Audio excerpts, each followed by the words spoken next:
There's no place to escape to. This is the last podcast. On the left. That's when the cannibalism started. What was that?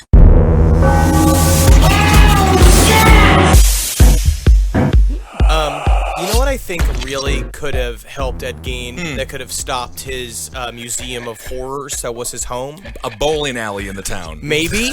Yeah, just an activity. You know what else? Just once, if he was a kid at some birthday party, if he could have gotten at least one big crowd around him going, "Hey Eddie, it's your birthday. Hey Eddie, it's your birthday." And then they remembered. But what was funny is that it wasn't my birthday.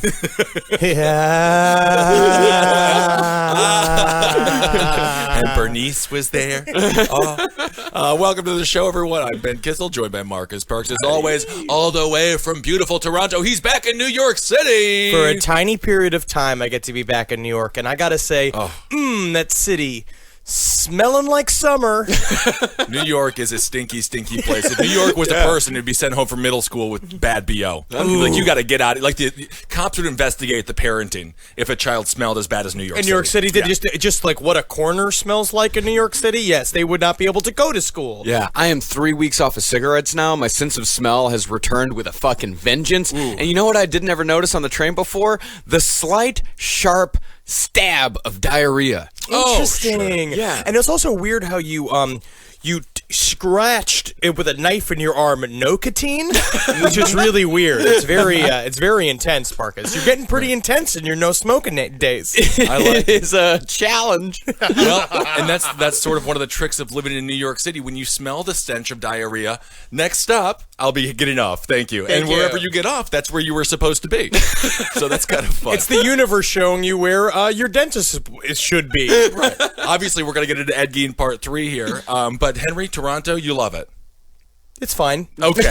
We're going to do a whole episode about Canadians. A very controversial group of people. Canadians, I'm just going to give this message out to our Canadian listeners. I know if you're already listening to this show, you already are a strong, confident person that believes in black magic and knows that you can manipulate the universe with your own will. Mm-hmm. But if you don't believe that, Canadians, buck the fuck up.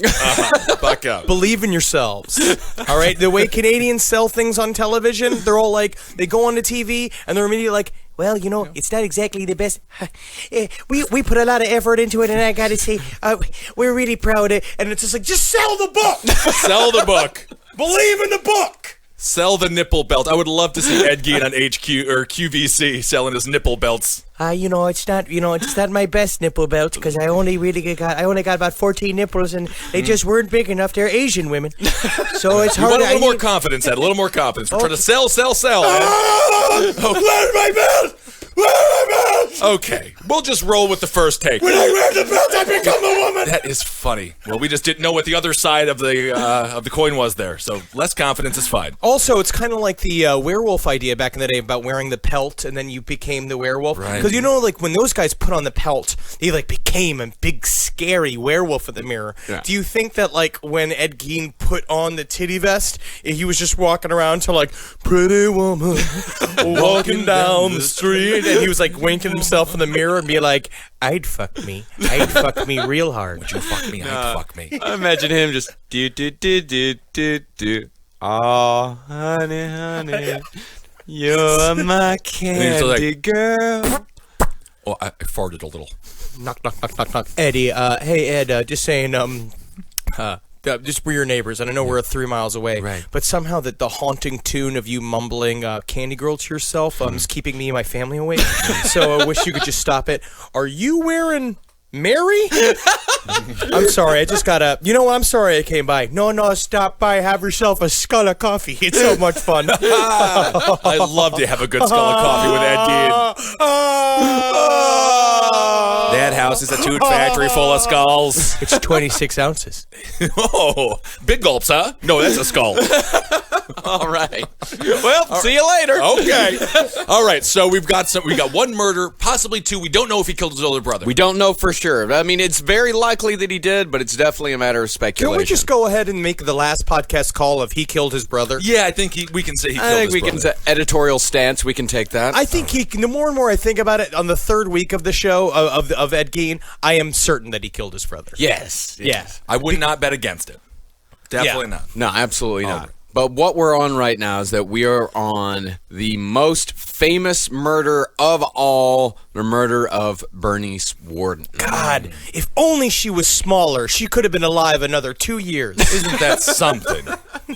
She was, just like Mary and just like Augusta, a middle-aged, buxom woman. She was a business owner like Augusta, a bit, as the townsfolk said, a bit snippy, a little Right. sharp-tongued, just like Augusta, but in Ed's eyes, she had a sinful past. She was the Volkswagen-sized bitch that Eddie absolutely craves. Oh my goodness, Ed Larson from the Round Table. Leave him alone. He likes beautiful ladies. I was talking about Ed Gein. Oh, I see. You jumped to Eddie. Yeah, you jumped to I'm Ed sorry. Larson. I have a friend named Ed Larson.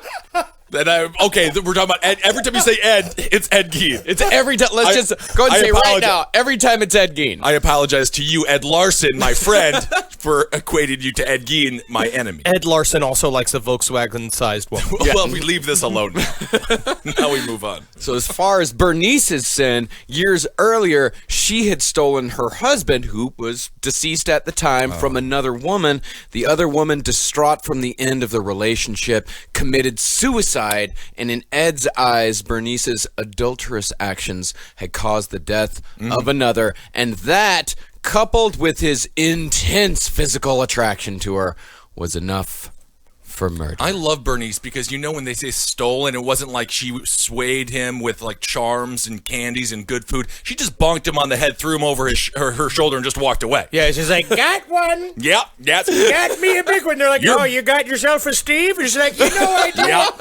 It's Bernice's boy now. No, there was like a Wisconsin courting ritual with like you find a widower or somebody like that, somebody who's got a woman who's just like. It's really about ankle size in Wisconsin. Oh, yes. You know that if your ankles are smaller than hers, you got a good shot of seducing a man, and you just got to hit him with a couple of different fucking what's the terms? A mallet, something casseroles. Like this? Oh, casseroles, sure. You got to hit him with like 6 or 7 casseroles, and you're in there. Yeah. And then you bring that casserole that you hit your future husband with to the next potluck dinner, and everyone eats out of it, and then you laugh and laugh and laugh. And then it's really sad the way his former wife committed suicide, choking herself to death on cheese curds. Oh, but that is the best way to go. Isn't that But something? that was a problem. It took 2 days because she just kept eating them. I was thinking, I like when they squeak. oh, cheese curds are so great. Obesity kills more people than starvation for the first time in human history, Marcus. All right, you're fed up, Ben. America's winning. All right. America's winning. That's a true fact. We'll get back to Ed Gein here, but I couldn't help but think how much funnier it would have been if we overfed Terry Schiavo to death as opposed to starved her to death. Because if you think about that. So Let's it's just kinda straight fun. up say she would have gotten a lot less sympathy if she was a huge woman in a coma than as a tiny woman in a coma. yeah. And I think that's unfair because she should have been as big as her unconscious brain wanted her to be. As big as a Bernice. Now you try to starve. It'll take you 5 years to starve me out. I got to tell you, the door frame is the problem with this door frame, and it's only 1.5 Bernices. We needed to get it up to 2. That's how they do measurements in Plainfield.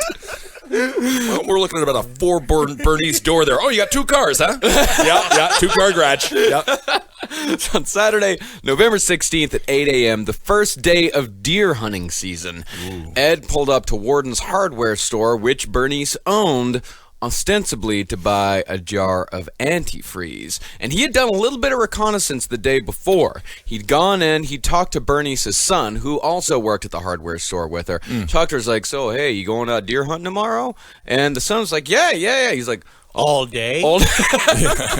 straight. He's like, yeah, all day. All day long. Exactly when? 9 to about 8? About 6. And you'll be gone. You'll be wearing like ear covers, right? So you won't be hearing too much. I mean, it's the first day of deer hunting season, Eddie. and Shooting guns all day with all the guys all day long. all day, I mean, it's just, there's just not a whole lot that a man can do besides deer hunting on the first day of deer hunting. Where will Bernice be?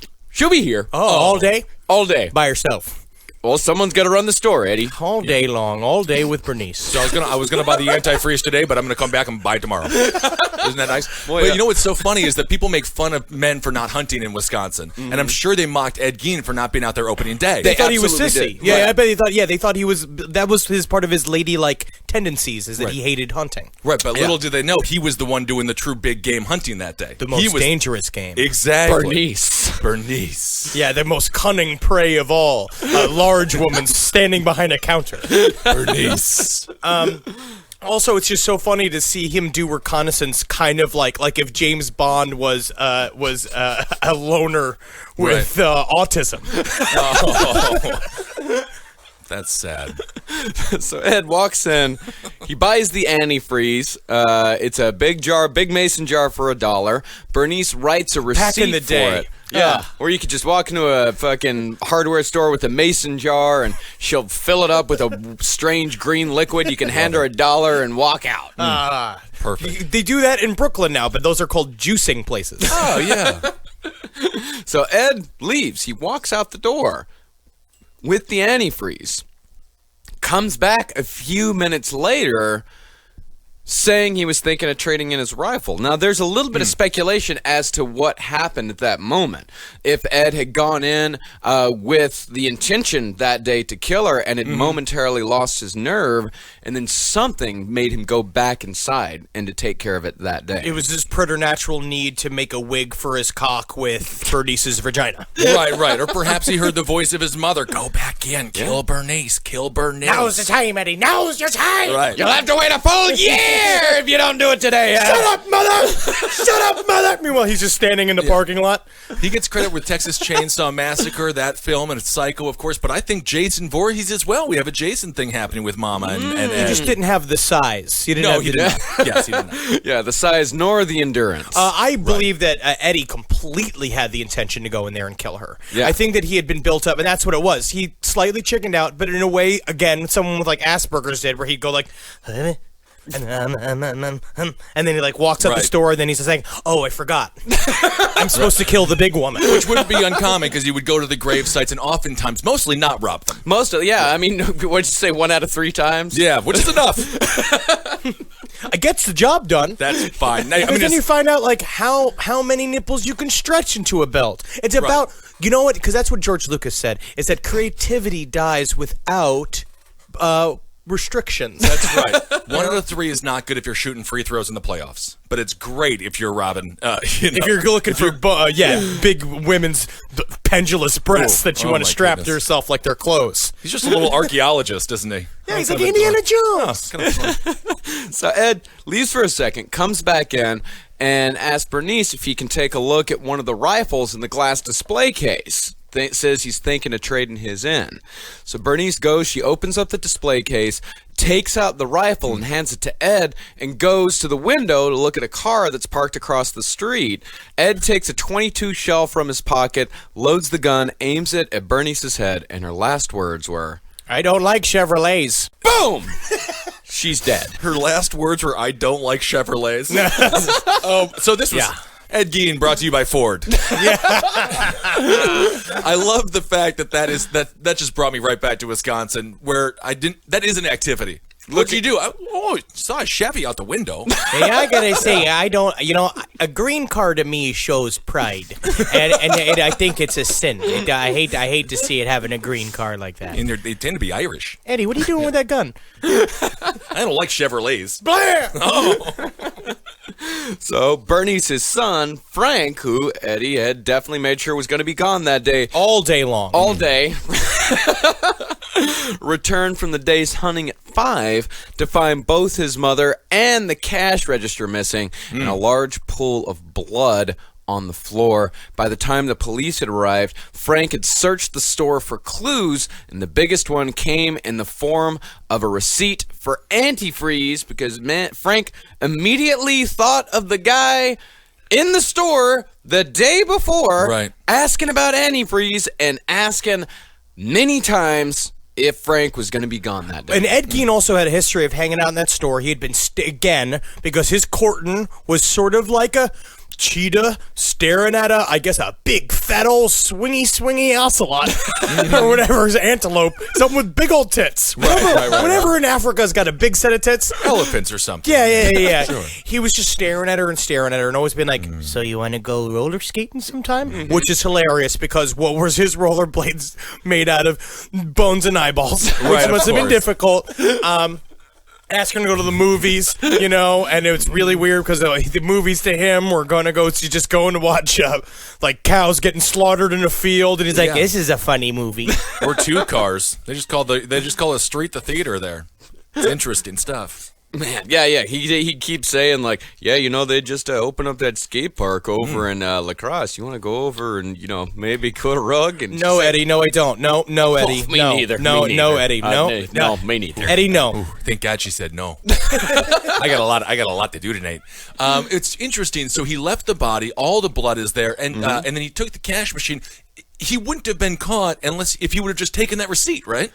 Well, I think. I mean, at this point, the cops are not the best. We know for a fact that he said his brother burned alive. Not a bit of burn on him. No. And they were just like, okay, makes sense. Eddie Gein was the number one suspect of the entire town, always. If anything weird happened, because they already talk about it, because he had become the boogeyman of the town for so long, it was a joke, but at the same time, it's kind of like on a future story. Sometimes when you deal with somebody who's the creepy loner who lives all alone in a house that looks like a fucking haunted house, and he makes jokes about how he's got dead bodies there and he's got shrunken heads and he's doing it all the time and laughing creepily to yourself. Right. When someone goes missing, it's like... Right. That guy over there, the guy mumbling to himself with the hat he won't take off, and he's stinking like old lady's perfume for some reason. But it's also the house that on October 31st, on Halloween, they give the full-size Snickers. So everyone just leaves them alone for a year. And it just turns out that they were frozen dookies. Oh, man. Don't tell me that. Don't tell me. I ate 13 of those last Halloween. So Frank's there. The police get there, and he says, "All right, I know who fucking did this. I know who took my mother. It was Ed Gein." And so the police, they kind of put out a little bit of an APB, and of course, Ed at the time was sitting over at the Hills house watching I Love Lucy, digesting pork chops and pickles, eating pork chops and macaroni and pickles, which. I like it, actually. Possibly my favorite meat. Yeah. Just if anything could identify us harder as white people, I think it's like, because I think about it. I mean, like, I could eat some pork chop and some macaroni anytime. Yeah, I could eat that right now. That is a white people food. Breakfast, lunch, and dinner, man. And so when they got there, actually, Ed was in his car with his best friend, Bobby Hill. They were about to head down to Warden's department hardware store to see what all the hubbub was about. Right. Yeah. And when the cop actually went up to Ed, and they said, like, Ed, I think you did something here. I think you need to come with us. The first thing he said was like, "Oh, someone's trying to frame me." And you know who else that sounds like? Lee Harvey Oswald. Where was Ruby? Patsy? Where was Ruby? Building 7. Follow the money. Ed Gein took Building 7 Who down. benefits? Oh my Hey, God. beneficio. Qui bono. Oh, that's what it is. Honestly, though, like, everyone has a time that is perfect for them to be alive, and sometimes you miss that. I would go back. I would be a great Viking, for example. 9/11 I don't know if you've would have been got amazing. the fight in you. No, Yeah, he but I does. have the He charm. does. I have the charm. And I'll be like the big Viking. Who's just like, you go kill her, you go, and I'm just like, ooh, I got all the chicken to myself. We're a bunch of morons. So glad Ben Craw is here to guard the chicken. What happened to all the chicken, Ben? Oh. You don't even want to know how full I am. 9/11 would have been good for a bunch of Ed Geins to go over there, scavenge through all the bones. He could have actually done a very good job, picking up the grave site. I remember that when the Secret Service allowed all the grave robbers to come in and pick through all the remains. That was so sweet of them and nice, because they're all guys just going, I mean, like, I'm trying to make a pull from my fan. I want it to be in the shape of a human hand. To be like, right this way, you stinky old man. Absolutely. Oh, hope that's number 3469. Yeah. She also died helping us start a war we didn't need to. That's right. Mind the smolder. This is our 9/11 episode that we're going to do in the future is going to be fun. I can't wait for that. So It's going to get us banned in the rest of the country. Oh, great! Oh, I always like to say, we have a small amount of success, let's ruin it. That's what I always like to do. So they called an APB, which means they just got on some plastic cups and they put them to their ears and started screaming out loud. Well, they just yell out the shed, and Right. the echoes of the hills carry the word down. Go find Eddie. Eddie. There's a bear somewhere. What'd Ed do? I knew Ed was up to something when he was out here. So while one set of police were busy apprehending Eddie, another group was tasked with searching the Gein homestead. 2 officers finding the front door locked. Now, this story, this is where it gets to be, I love this part of the story, where you get to really see what it's like to walk into the boogeyman's house. They had no idea what they were walking into. This is the House of 1,000 Corpses scene. Yes. You know, when the cops roll up to the Firefly Mansion. It's pretty incredible. Yeah. So the 2 officers, the front door was locked. They went around to the back. The cellar door, unlocked. They opened the door to a pitch black room, walked inside, and as they waved their flashlights around, one of the officers felt something brush up against his coat. Oh, someone just left some kind of, is he making like ham or something? Oh, that's cool. Ooh, nothing like a good winter ham. He turns around, shines his flashlight, and finds a pale white carcass gently swinging from a 3-foot-long sharpened wooden crossbar through which the points have been shoved through the corpse's ankle. Yeah, at that point, there's only one thing to say, and that thing is, fuck! The arms were tied taut to the crossbar as well, and the body had been opened up from crotch to sternum, and the insides had been scooped out. This is from the autopsy report. It said, from the appearance of the cut for evisceration, it was concluded that the cut was started from the lower end and terminated above the stomach pit. Pretty woman, walking down the street, pretty woman. Packers driving down the field against the Chicago Bears. Hey, we got a touchdown, Green Bay. I hate how these knives get stuck on the sternum. Eddie, did you hear the game the other night? You bet I did. Okay. Think they got a shot this year. In addition to all that, Bernice had been completely drained of blood. The report said the empty body cavities were glistening and free from blood and appeared as if they had been washed. But most ghoulish of all, the head had been completely removed and was missing. And as the police searched the house, they pulled apart a pair of old soiled mattresses, and out from between them fell this steaming burlap sack. This cop named Wilimowski reached inside and dragged out a 2-foot length of twine. Now, this is like one of those funny jokes where you pull the line, it's got like a $1 bill on it, right? And it's like, and then you get to the end of it, you get knocked on the head kind of type thing, or? Right. There is a prize at the end. With any luck, this is full of gold. Maybe this could be all full of antifreeze. You know it's up to $1 a mason. Oh my God, really? Well, that's why you killed her. So the twine was connected to 2 nails that had been driven deep into the ear canals of Bernice Warden's head. She had been made ready to be displayed like a picture, just like all of the others in Ed Gein's house. Now, we're going to talk about this in more detail when we go through. We're about to go through the entire inventory of everything that Ed Gein had at his home, which is insane. But you're looking at, he had heads to wear, he had heads to show. And Bernice was lucky enough to make the gallery instead of the costume room. He had literally... as the season turns, so does his wardrobe of human flesh. It's weird how he kept it in a paper bag, too. Burlap sack. Burlap sack actually is appropriate. Yeah. Because there's a paper bag one, too, right? Mary Hogan. Yeah, because she's got that's where also, the pussies are in a shoebox. Yeah. I wonder if we're going to get to all that. You know what he needed? Yeah. The Container Store. That actually brings us to our ad today for mid-roll, the Container Store. Please make sure you go to the Container Store. Use the code last podcast on the left. Yes. Maybe you have some labias lying around there. What do you do with them? I understand. We all get it. Go down to the Container Store. Yeah, you're going to love it.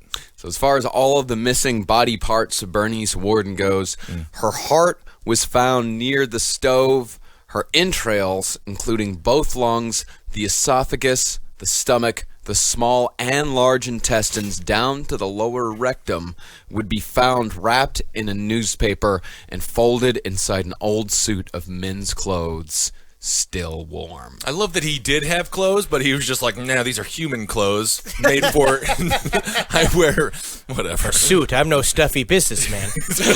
I can't be wearing a suit all day. People don't know about my casual attitude. Wrapped flesh in clothes. Yeah. As far as the heart goes, that's where the whole cannibalism rumor came from. Because the heart It was on the found- stove. Yeah, it was. Well, it wasn't even on the stove. It was near the stove. But people heard heart and they heard stove, and they immediately put him together in, okay, he was eating this shit. He was about to eat it. I don't have a lot of sympathy for Ed Gein when people do call him a cannibal, because I can see how you would make that. It's a very logical jump to make. And I think he would have eaten that heart, don't you think? No. You don't think so? No. He was turning it into a necklace for his sweetheart who was named Mrs. Rudder-Udders of Boosheboygan and was counting. A heart necklace? Yeah, he was making her think, because she was a primo piece, 345 pounds. He was going to make 2 suits out of 1. Yeah. Kay Jewelers has a heart necklace out right now, but they just don't really get it. They don't know how cool it could have been. So this is when the cops start searching Ed Gein's house. Let's just get into the inventory. So imagine this, right? You're going into a house that is entirely soiled. He only uses about 3 rooms of it. And pitch black. No electricity. No electricity. He doesn't have any plumbing.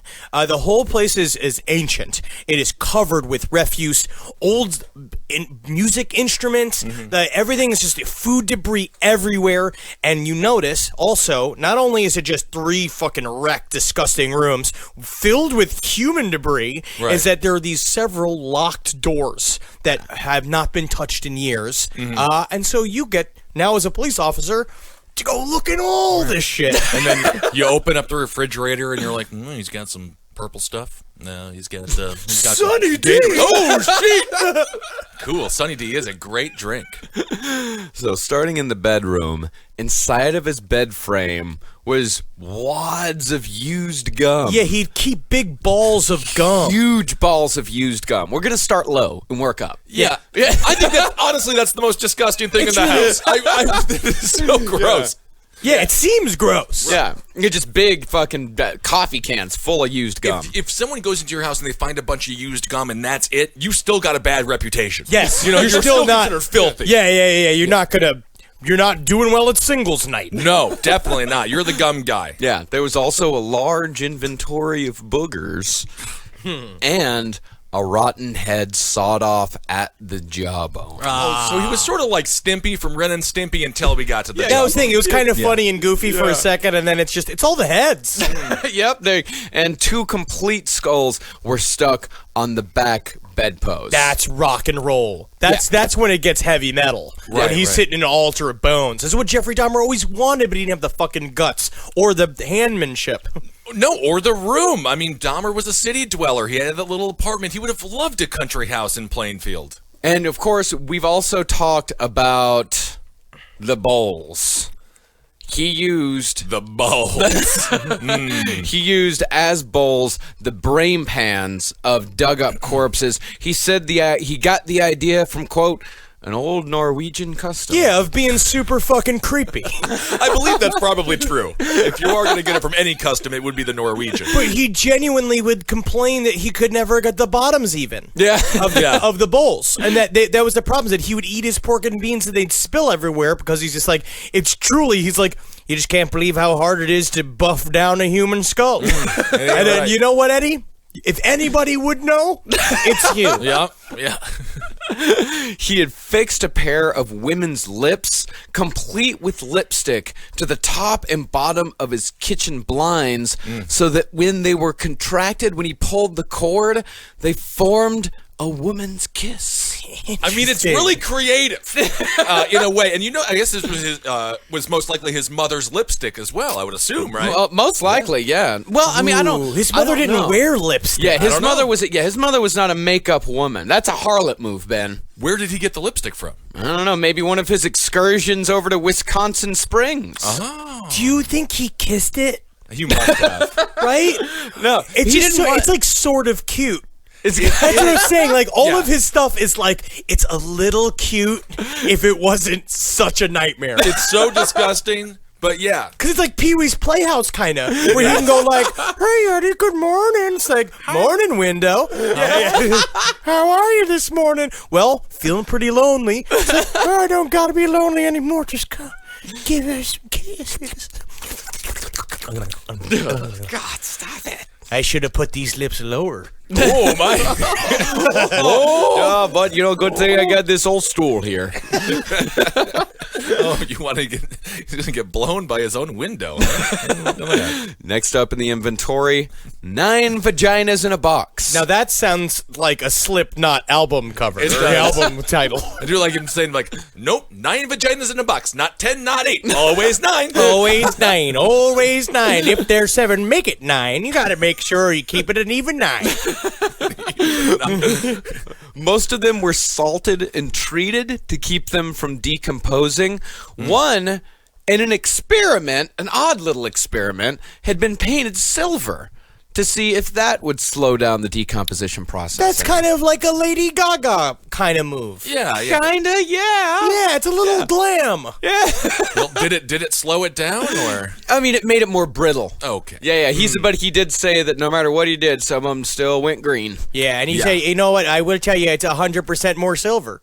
Isn't that nice? It's kind of exciting. But Bernice's vagina, which he got to work on right away. Oh, yeah, that's especially got it fresh from, nothing like, right off of the boat. Hey, you got, it's got a, it got a taste. I got a smell. Oh, sweet, but he's a vagina. Oh, you got to know it's only $20 a pound. Right, $20 a pound. That's some fresh-ass Bernice vagina. Yeah, I guess to make a full pound of vagina, that would be quite a bit, I guess. That vagina got special treatment. He wrapped a red ribbon around it from the pubic hair to the membrane, and he'd also kept more of her than the others, preserving a chunk of her anus. Kind of getting kinky with it, huh? Yeah, and if you want to know how that was achieved, I don't. Oh, you're going to tell us? Okay, great. I'm going to tell you right now. This is from the autopsy report. It said, the cut circled around the external genitalia for the complete removal of the vulva, lower vagina, and anus with the lowest portion of the rectum. Which we all thought at the office was pretty rock and roll. But To accomplish this, the symphysis pubis had been split and the pubic bones widely separated. that we felt was not very rock and roll. I mean, so an autopsy in Plainfield, Wisconsin is just done by the butcher. They just take him. Is there anyone who does autopsies in Plainfield, Wisconsin? They brought someone in. I would hope so. At this point, when we were finally doing the autopsies, this was when it had become a national story, and everybody who was anybody involved in criminal justice had shown up to work the case. Yeah, because the Plainfield cops were very much like, you do it. Oh, yeah. Yeah. No, this was a little bit over their pay grade. What we'll find out later on is that they didn't have the money. They needed to find an excuse for the state to come take over the investigation because they were paying for everything in order to fly these people in and out. Because that's the one thing that's a factor that nobody knows. Like, these people have budgets. Yeah. These are the autopsies and the crime lab stuff. Like, going through all these pussies and trying to figure out who belonged to who. That costs thousands of dollars. Yeah. Yeah, even more. It's very difficult to identify a person solely by their private parts. Except for me. You always get it. Yeah. He also owned 4 chairs woven with human skin instead of cane, and the undersides were lumpy with fat.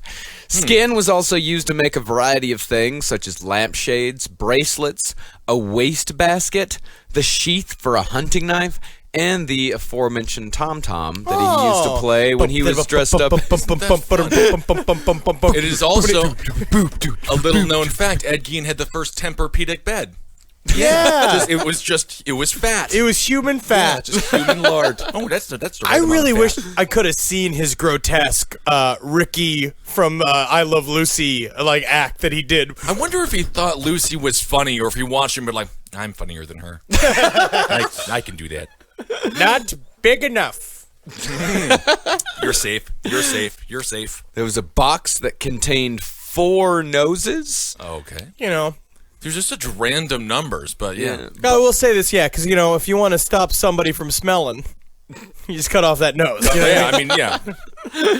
And there were 10 human heads. Okay. Some wrapped carefully in plastic, and others just tossed casually under furniture. And mixed, and of course the nipple belt, which we all know about the nipple belt. Everyone knows about the nipple belt. That was just the funnest thing, technically. Right. But mixed in with all of this is what's kind of bizarre, but it also tells you Ed Gein's mental state. Mixed in with all this were things like Cracker Jack prizes, kids' toys, little plastic whistles, toy airplanes, and children's books. Like one of the children's books he had, the title was Dorothy Dale, Girl of Today. Now, which is scarier? The bags of human heads or a 55-year-old man with a bunch of children's toys and children's books? It's really tough to say, Henry. But I'm going to go with a spider ring is less creepy than a human nose. Just a little bit. And in addition to all of this, the mystery of Mary Hogan would finally be solved. Some sources say that her face was made into another mask, but others maintain that Mary's head never quite made it to the artistic side of Eddie's life, for her head was found wrapped in a brown paper bag, almost as if it was just another piece of trash that he couldn't bear to throw out, just like the dozens of empty cans of pork and beans that littered Eddie's home. And I think it makes a lot more sense that he did not use Mary Hogan as a mask. This would have been a great episode of Hoarders. Man, I would have loved to see it. And that's what it was. It would have been a long episode of Hoarders. Yeah. Definitely a different episode than they're used to. That's for sure. So we have 10 heads, four noses, 9 vaginas. Any eyeballs lying around, or those just kind of liquefy quickly? Those liquefy extremely. Those are one of the first things to go. Marcus, it's so hard to have eyeballs just hanging out. You can't turn them into cufflinks, even though it would be pretty sweet. Yeah. They turn into vitreous jelly very soon. I do have a necklace with human teeth in it. Yeah, that's cool. Yeah, that's true. Yeah, Sarah Benincasa gave it to me. Oh. That's great. She wants you to be alone forever. It's working. Good. But while not gruesome in the least, one of the strangest things, at least in context, that the police found, one completely boarded up room when they opened it up. And now, if you think about this, right? You've seen all this fucked up shit in the lobby. Right. You were walking into, This is the foyer. This is out. Yeah. This is where he accepts company. Right. This is where the coffee table books are. And then there's a room that he doesn't want you to go in. And you would now I'm going to say that's just a perfectly nice room full of nice human things. Sure, maybe. Right. But at the same time, you're just like, they're both being like, all right, who's opening it? All right, no, we're drawing straws. No, straws isn't fair. No, we're doing something else. All right, how long have we been? All right, let's go alphabetically. All right, and then we're going by height, and whoever is the shortest person whose name is last in the alphabet has to open the door. It was actually, this is where the game rock, paper, scissors was invented. It had to be. Yeah. You got to find a way to solve this but problem. at that time it was Fieber's tits and tits. Right. They just couldn't get over the tits. Double tits. And speaking of the tits were Bernice Warden's tits were talked about way too much in the autopsy report. Well, it's because they were too busy going, wowie, wow. I think they actually did. They said in the autopsy report that they were, quote, well formed for her age. Leave them alone. Good God, that's more offensive than any of this. It sounds like the autopsy doctor is just another Ed Gein, just feeling them up, like turn around going like, ooh, yeah, playing with them like radio dials. Right. Oh, flippity flap, flip, flap, flap, flap, flap, flap. Oh, no, I'm working on the body. I'm cutting her up. It is isolated Wisconsin, so, Ed Gein was just slightly crazier than everybody else. Just a little bit. Just a little bit. And, actually, Ben, you say, what was behind that door? Was it a nice, serene, normal human room? It was. It was Augusta's room. Perfectly preserved. He had not touched it in years. Yeah. He walked in, everything was covered in dust. The bed was made. It was basically perfect to the day she died. He never went in there. And that was the same thing because the whole upper floor was Augusta's. So that whole area, none of it was touched because Ed Gein was too afraid. That, to me, is such a sign of his psychosis. And also what we talk about a lot of times about the duality of serial killers, right? How everybody always kind of lives a public persona and a private persona. You know, you got Dahmer and Gacy and Bundy. They all kind of did the same thing. Where Ed Gein, it was within his own house. Yeah. Because he was so socially maladjusted. He couldn't, like, be a cool lawyer on the streets, you know, Right. like, and hang out with everybody. Yeah. He was too weird to do it, so he kept it in his own house. His whole... It's very interesting when you watch someone who's alone like that, who's been operating in a bubble of madness, and Right. what he does to differentiate his dark world from the good world of his mother. And like, it's like he basically, that closed door almost kept it separate, and so he can do whatever she wants, because it's like her door's closed, she can't see what I do in Right, this and room. he's happy that she's happy because she has a beautiful, clean room. You know, when he's sitting in the jail cell, the only thing he's worried about is them going into Augusta's room. Oh, that's He's like, it. I don't care Yeah. about if they find anything, but don't go into Augusta's room. No, and please. you're talking about in the first police interviews, as soon as they bring up his mother and the things are going on, he just starts crying. Yeah. He's just like, he's But she starts obsessed crying with saying her. she's just such a good woman. She just didn't. This world didn't deserve her. Just kept saying that over and over again. This world didn't deserve her. Like, and you know what? I don't think they did. No. Man, she won. She definitely got the boy that she wanted. That's exactly what she Holy wanted, hell. because, I mean, she always wanted a daughter. right. Yeah. You know, it just so happened to be a daughter made out of loose tanned human skin and a couple of scalps that he tied around his neck with a bow, and then he played the tom-tom because he liked rhythm. He tried. He tried to be her favorite daughter. Well, during interrogation, apparently the Washara County Sheriff. How do you pronounce that? Washara County. All right, cool. Yeah, cool, cool. Washara County. I look yeah. at him for all the weird pronunciations. It's for all all Native these counties. American names. Yeah. So his Art Schley, he kind of beat the shit out of Ed just a little bit, slammed him against walls, and Gein's initial confession, because of this, was ruled inadmissible. And this is actually very interesting, is that Schley died of heart failure in 1968, not too long after Ed was found convicted and all that. Right. And that a lot of friends say that, Ed Gein killed this guy just as much as he killed Bernie Swartz. Well, 'cause Why? How did Ed Gein kill this guy? Because the what happened when the crime hit the newspapers, and when people started finding out what was going on, because when Art Schley was a new sheriff, he was this hothead dude who, again, I mean, he was just a local kid who was sheriff of this town. Right. He was Not a smart dude. No, not. He wasn't brilliant. He's not a super cop. He's not going to Right. be in the FBI anytime soon. But he's fine for the Plainfield fucking He's sheriff. fine, yeah. Yeah, and so he shows up. The crime of the century lands in his fucking lap. He's got to deal with these reporters. They ruin his life. Ed Gein becomes his life for how many years is that? 15? Like 15 years? And so Yeah, a great 15 years. It was the fact that he ate, probably 8 eggs and 2 steaks for breakfast every day and sat in his squad car like a fat ass for his entire life, and he died of heart disease. When you're stirring coffee with strips of bacon and you eat a block of cheddar before you go to sleep every night, you're not going to make it very long. But the added stress of handling a press circuit that had just showed up into the town and rip it up. Worldwide. Small town Wisconsin is not known for their they don't have a desire to really be front and center. No, they are highly private. They're humble people. Yeah. Yeah, and as far as the press went, like, they interviewed everyone. They just descended on this town like fucking locusts. I mean, the big story that this is just the oddest headline for Ed Gein. The big story that really described everything in vivid detail was from the Milwaukee Journal. The piece was called "Incredibly Dirty House Was Home of Slayer." They were afraid of the house. I understand. I get nervous in a dirty home. It's the sign of an anxious home if it's dirty. Yeah. Yeah. And we talked about it in the last episode. The whole story about the pension remark.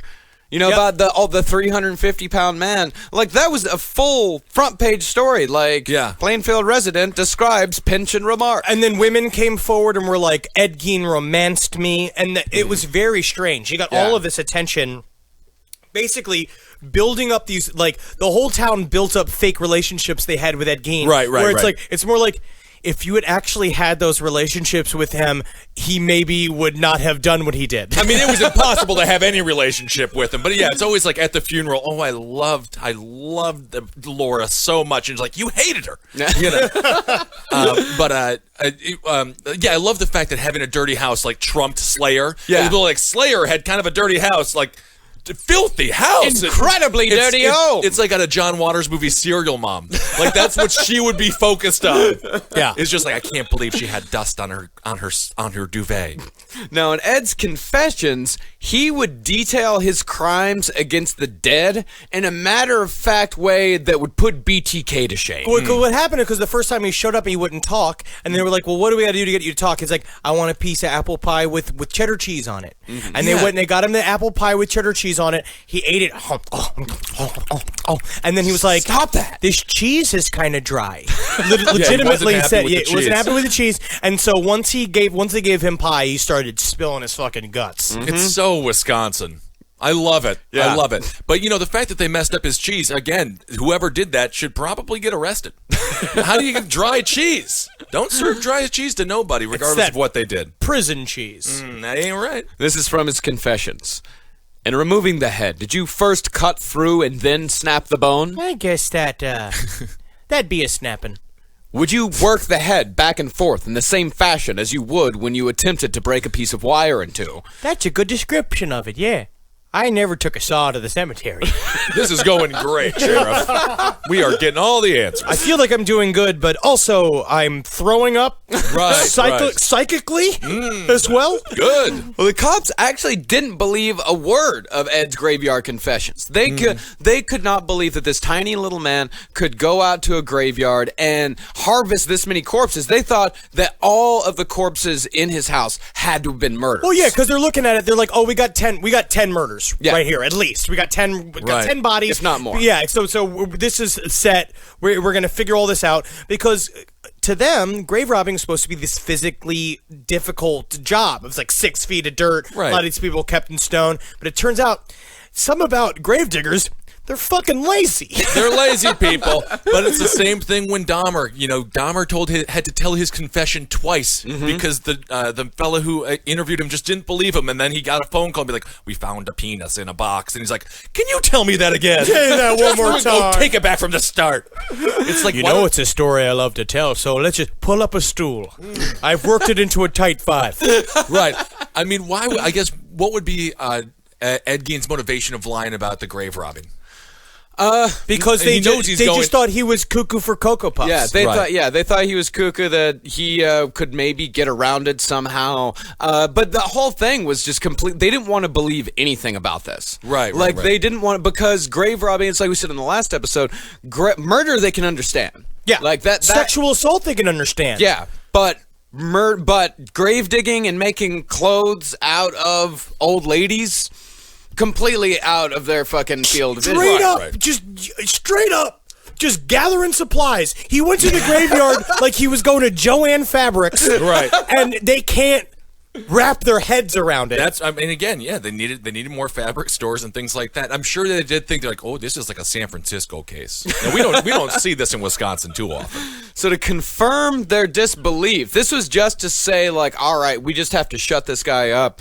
The sheriff's department worked up an exhumation order. And you talk about, like, and this was the thing too that almost ripped apart the town. Like, this is we're kind of skipping past some of the details, but in the book Deviant, they talk about, like, in order to get these, like, look at how private and religious a lot of these people are. They have to go from family to family and because they have to get approval to dig up these graves. It tore the town apart. Yeah. Right. Because they just didn't want it. They wanted it to be over. And this was something that, they thought it's just disgraceful. Every layer they peeled back, there was more fucked up shit. And they're like, all right, well, now we got to do this. Because literally, it's like Schley is now dead set of being like, we're going to show that he's a murderer. We're going to stop all this crazy talk about grave robbing. And then they dig up the first grave, and it's 2 feet of dirt. Right. One guy does it. Because they also said that he had maybe got a guy named Gus to help him. Yeah. And poor old Gus, whoever he is. Poor Gus. But I mean, it must have been interesting for the family when they all got 1 hour to go into their house and try to put together one of their family members. For if you are like, does this look like mom's pussy? Yeah. Well, I definitely got mom's boobs in her ear here. So let's see if that works. Now, the first one that they got the order for was Eleanor Adams. She was only a few graves down from Augusta, and besides her name, the only word that was engraved on the tombstone was mother. He went and traced his dick along it. The word mother. Oh my God. Yeah. And to all those people that said, like, okay, there's no way that this little guy could have possibly dug 6 feet down in the ground, which, by the way, 6 feet down, I tried it. It's fucking hard. Yeah, you don't. That's why they settled on that for feet. It makes it very difficult to get a corpse out. Every single time you admit to grave robbing on this show, right? I think the problem is that we're just shortening the lifespan of the show. Yeah, no. I didn't admit to grave robbing. I admitted to grave digging. No, attempting to rob a grave. Just say hole digging. Dig a grave. Just say hole. I Call did it a hole. I never said grave. You said grave. You tricked me. You tricked me into saying grave. Because grave does imply you have a corpse to then fill it with. You wanted to say grave, and every time you say grave, there's literally a ding, like a visible twinkle in your eye. Well, it's when they gave all the grave digging jobs to fucking prisoners and just handed them a back end loader and said, "Dig it up, fella. Yeah. We got to get you back to the pen by 6 o'clock." It took all the fucking art out of it. Okay, Marcus's yelling is right. Yeah. I understand when people discuss, maybe day laborers or things like that because they can work for a lower wage. But if a prisoner stole your job, maybe that wasn't the job that you should have had. I will just say, when I die, I'm going to have a one-handed man with an eye patch dig my grave like it's supposed to be done. Just half dug. Yeah, that's good. Well, digging 6 feet down, at the time, you didn't have to do that. All you had to do was dig down 2 feet because a lot of these graves were encased in these vaults. Some of them were made of concrete, but most of them were made of wood. So all he had to do was dig down 2 feet to the vault, split the wooden case in two with a crowbar, and then jump down to the grave. But they didn't know that. They did not know that until they did it. And so finally they showed up. None of them were fucking grave diggers. And they didn't even bother to consult the grave diggers. No, but he's just sitting there going like, they sleep forever over here. Yeah. I see their ghosts dancing in the night. All right, can we get this grave digger out of here? Exactly. It's never good if you have to go to a grave. Whenever a grave digger is a consultant. Right. They always did. Didn't they? Doesn't the grave digger usually do it? Like, they're usually the criminals. I mean, really, they're called caregivers. They're called caretakers. The ease of forever sleep. They go down but never get out. Free from the stress of life. Well, this is just I'm jealous of the corpses. Jealous of their peace. Oh, was these sandwiches free over here in the green room? So are you sure this is our number one witness? We have to put him on the stand? Okay. So when they only had to dig 2 feet down, and it was estimated it was two guys that dug it out, and it was in November, so the ground was frozen. Two guys. It took them a little over an hour and a half. Yeah, and they thought, and they're like, we're gonna hit this again. They're all being like, don't worry, yeah, this is easy, but we're gonna get to the holding chamber of the coffin, and it's not gonna split. Literally, they lift up the dirt. The thing's cracked in half. They go down to the coffin, open it up. It's empty except for a couple of parts and a crowbar. Yeah. I mean, but these people, they were digging, but they didn't want to find out what they were gonna, see. Ed Gein he was so thrilled to get to the candy. It's like like a sucker. I've never licked on that thing more than twice before I bite into it to get the gum. I think that's another weird sexual peccadillo thing, like when you pull the label off of a beer when you're drinking it, Right. Where if you're just crunching on lollipops, I think that would be scary to see as a woman.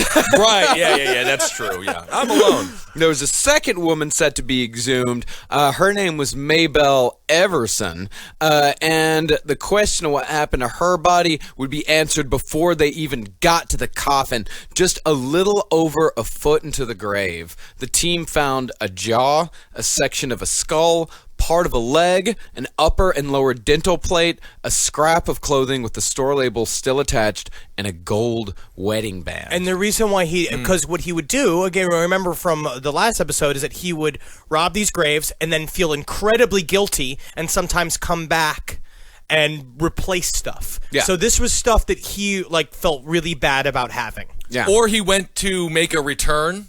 And he's just like, this jawbone isn't what I liked, Grave. Is that okay if I return it? And the Grave's like, yeah, return it. Can I get store credit? But as far as his crimes against the living went, he would maintain for the rest of his life that Bernice's death was an accident, and Mary Hogan he couldn't remember killing at all, but he admitted that he must have, since her head was found in his house. I do want to Smoking say, gun. I think Bernice's death was an accident, but did you know she didn't like Chevrolet? You know, she didn't like You're a Ford Chevrolet. sheriff. I know and you're a they're Ford guy. If I had heard it my own goddamn self, I would have shot her. And from the official report on Ed's mental well-being, it was the consensus of the staff's opinion that this man is best diagnosed as a schizophrenic reaction of the chronic undifferentiated type because his judgment is so influenced by his envelopment in a world of fantasy, he is not considered to know the difference between right and wrong. This man, in the opinion of the staff, is legally insane and not competent to stand trial at this time. So your official word is he was a bonkers boo-boo head. Yes. Is that correct? Yes, officially. yes. Officially. The problem, though, is that we're going to see, in my estimation, is I think that he really liked institution life. Yeah. When he showed up, belonged there. They all said the same thing. His reaction was when he showed up to the hospital and he was talking to the police officers, it was always just him being like, they really take care of me here, and I love it. He gained a lot of weight immediately through the trial process. So I think that he knew what he did was wrong. I think that he did make up some shit because of what he learned from comic books. I think he learned that you can make shit up a little bit and talk about voices talking to you and seeing things in the night and talking about the vultures and talking all this stuff, and it'll keep you in the hospital. They wanted to keep him in the hospital anyway. Right. You know what I mean? They knew that he wasn't right. He belonged in the hospital a long time ago. He really did. He really did. But but institution life really suited him. It was a kind of, someone brought it up on the Facebook page. I think the Yayo that did the wonderful fan art of us all huddling, I love it. all of us huddling and just kissing. That brought up a pretty good point, asking was it a happy ending? Yes. I think that it was. For Ed, it absolutely was. Yeah. He spent the rest of his life at Central State Hospital, died there in 1984 at the age of 78. 78, so he was there for about 30 years, 40 About 30, years? yeah. He was there from 58, or he was there from 60 to 84, so yeah, about 25 years. Wow. And about Central State, Ed would say, I'm happy here. It's a good place. Some of the people here are pretty disturbed, though. you still got it, Ed! And one person who got to know him in his Central State days, years later, put it best. He said, he was an idiot savant of the macabre, a genius at the ghoulish things he did, but in anything else, an innocent. Very interesting. And I think that is a great way to describe Ed Gein. An innocent. A genius at the ghoulish things he did, but in anything else, because I don't know, I don't really think that he made up a lot of stuff. Like he was definitely he was an almost textbook schizophrenic. Yes. Right. He just happened to be the Willy Wonka of titty vests. Yeah. This is a schizo Martha Stewart. But no, I don't think he deserved to be thrown into I think he was a very sick man. Oh, Yeah. I mean, I think we can all agree on that. And he wasn't I don't doing think well. he knew right from as far as Bernice and Mary Hogan, I don't think he knew right from wrong during those times. Well, during the either way. murders. All right. Well, but then there's certain things that were, while he was on trial, these weird little tidbits about how basically what people were afraid is that his house was going to become like a horror museum. Yeah. Right. And that people were going to show up. Someone actually did say that they were going to buy the house and turn it into a horror museum. And why so- wouldn't you? Yeah. And then one night, while they were building up to do this giant auction of all of Ed's stuff at his house. All right, this I got crowd- 8. I got 9 vaginas in a box. 9 vaginas going once. 9 vaginas going 2 times. I'll pay anything for them. Arrest that man! Arrest that man! But the house got burnt down. Right. Yeah. And they asked Ed when they told him that his house was burned down, Ed shrugged and said, just as well. Just as well. He's like, Even just as well. Yeah, because Just I think as he real. was free. Yeah. You know, I think he didn't have, and I think he had tried, you know, we talked about in the last episode how he had tried to trade houses with someone, tried to get out of there. I think he did have some lucid moments where he wanted to leave. He wanted, because I think his relationship with Augusta was very much love-hate. I think on the surface, it was this like extreme love, but deep down, I think he hated her more than a man could hate anything. It's how I feel about carbohydrates. You know, I love carbohydrates, but I hate what they do. But that's what everybody said. I mean, and then it became his attitude towards all women, and all women that reminded him of his mother. That's why the making of the costumes and the making of the objects was both a celebration and a desecration. Yeah. It was both like, I want to be a woman, but I also want to truss a woman up like a fucking pig and cut her guts out and throw her guts sliding around like they're soap in a shower. Right. Ed Gein. But one of the Ed Gein artifacts that would travel outside of Plainview, Henry talked about the auction in which all of Ed Gein's belongings would be auctioned off. An enterprising man named Bunny Gibbons. Oh, I like Bunny Gibbons. From Rockford, Illinois, bought Ed Gein's infamous death car and took it around to county fairs around Wisconsin. He specialized in trick mice, but after a friend of his made a lot of money on Dillinger's death car, he bought the Ed Gein's truck. He made a couple of wax dummies that depicted Ed and Bernice. Put one in the driver's seat. That must have taken a lot of wax. Oh, yeah. He put one in the driver's seat and one in the back and displayed it at the Outgamee County Fair in Seymour, Wisconsin.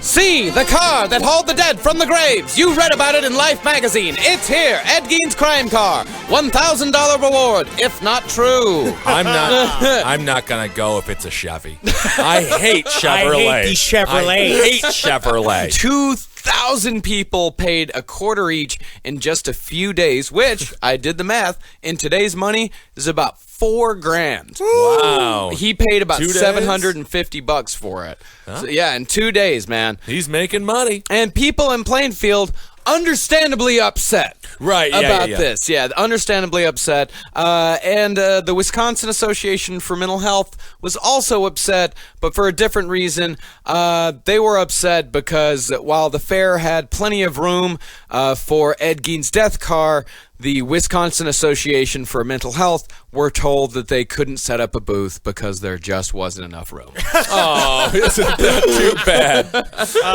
And do we want to end our trip through the macabre? Our trip through the macabre. We're going to end with something that is, I believe, to be a direct ancestor of last podcast on the left, the phenomenon of Geiners. Okay. And Geiners were jokes that people around Wisconsin started telling pretty much right after Ed Gein was caught and all this stuff came out. It is a coping mechanism. Humor is a coping mechanism. All the people in Wisconsin, they had to have some way to deal with this shit.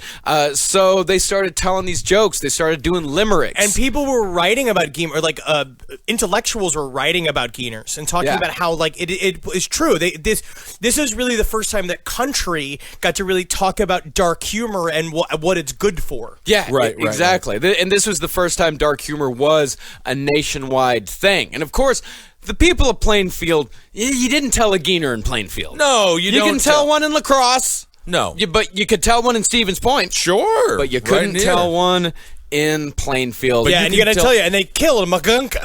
Oh my goodness! Don't even go there.